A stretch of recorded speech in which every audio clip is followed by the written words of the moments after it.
काबा। ये black colour का structure secret से भरा हुआ है।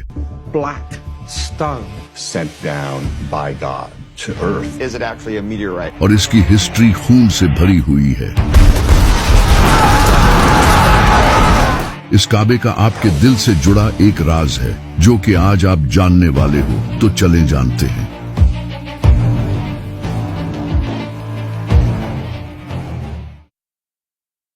अगर काबा की हिस्ट्री को देखा जाए तो ये हजरत आदम के टाइम की है। काबा को सबसे पहले हजरत इब्राहिम अलैहिस्सलाम ने नहीं बल्कि हजरत आदम ने इबादत करने के लिए बनाया था। लेकिन फिर इसके कई सदियों बाद हजरत नूह अलैहिस्सलाम के टाइम पर पूरी दुनिया में एक बड़ा फ्लड आया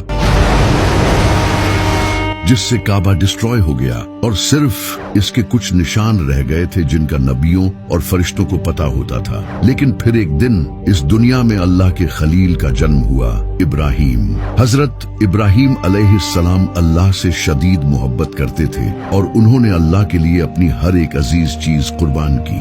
हजरत इब्राहिम अलैहिस्सलाम उस वक्त फिलिस्तीन में रहते थे, तो एक दिन अल्लाह ने हजरत इब्राहिम अलैहिस्सलाम को हुक्म दिया कि वो काबा को तामीर करें। हजरत इब्राहिम अलैहिस्सलाम ने जहां पहले काबा था उसके आसार ढूंढे और वहां काबा बनाना शुरू किया। हजरत इब्राहिम अलैहिस्सलाम ने पास के पहाड़ों से पत्थर उठाकर काबा को बनाना शुरू किया। हजरत इस्माइल अलैहिस्सलाम पत्थर ला रहे थे और हजरत इब्राहिम अलैहिस्सलाम पत्थरों से काबे की दीवारें बना रहे थे। जब काबे की दीवारें बन गई तो हजरत इब्राहिम अलैहिस्सलाम एक बड़े पत्थर पर खड़े हुए। उस पत्थर पर हजरत इब्राहिम अलैहिस्सलाम के मुबारक पैरों के निशान छिप गए। ये पत्थर आज भी काबा के सामने पड़ा है, जिसे मुकामे इब्राहिम कहते हैं। काबा बनने के बाद हजरत जिब्राइल एक सफेद पत्थर लेकर आए जिसे हजरे अस्वद कहते हैं। हजरत इब्राहिम अलैहिस्सलाम ने इसे काबा के कोने में लगा दिया, लेकिन मुसलमानों के गुनाहों की वजह से आज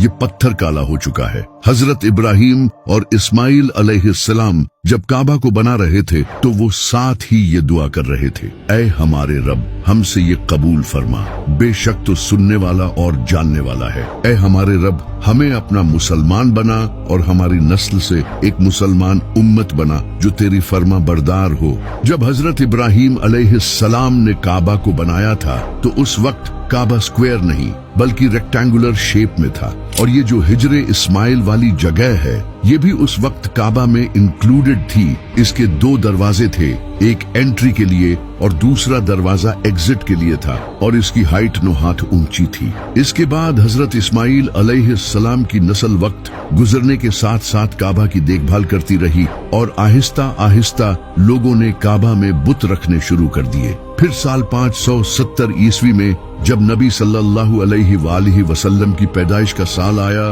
तो इसी साल एक इंसान ने काबा पर हमला करने का प्लान बनाया। इसका नाम अब्राहा था। अब्राहा एक बादशाह था जिसकी यमन पर हुकूमत थी, और वो ये चाहता था कि जिस तरह दुनिया भर से लोग काबा आते हैं इसे छोड़कर लोग यमन में आएं। इसीलिए इसने यमन में एक बड़ा कैथीड्रल भी बनाया, लेकिन लोग फिर भी इसके कैथीड्रल की जियारत करने नहीं आए क्योंकि अरब के लोग काबा को एक बहुत ही इम्पोर्टेंट रिलीजियस प्लेस मानते थे और काबा में इनके बुत भी रखे थे।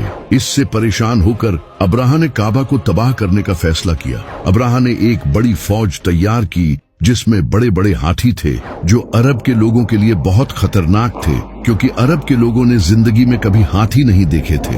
इनके घोड़े भी हाथियों से डरते थे। अब्राहा अपनी फौज को लेकर यमन से मक्का की तरफ रवाना हुआ।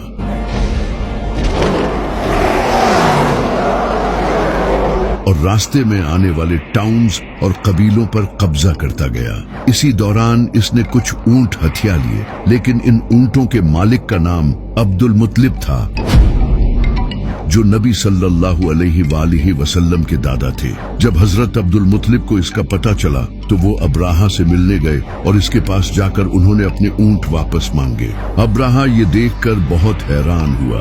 इसने जनाबे अब्दुल मुत्तलिब से कहा कि मैं यहाँ तुम्हारे काबा को तबाह करने आया हूँ और तुम्हें अपने ऊंटों की पड़ी है। तो जनाबे अब्दुल मुत्तलिब ने इसे कहा कि मैं इन ऊंटों का मालिक हूँ और इस काबे का मालिक कोई और है। मैं अपने ऊंटों की हिफाजत करूंगा और वो काबा की हिफाजत करेगा। तुम मेरे ऊंट मुझे वापस कर दो। फिर चाहे काबा पर हमला करो। तो अब्राहा ने इनके ऊंट इन्हें वापस कर दिए और वो वापस मक्का चले गए। वहां जाकर वो काबा के पास गए और इसके दरवाजे को पकड़कर कहा, आए अल्लाह, एक इंसान भी अपने घर की हिफाजत करता है तो तू भी अपने घर की हिफाजत कर। خانه توست و ما همه عیال. इसके बाद अब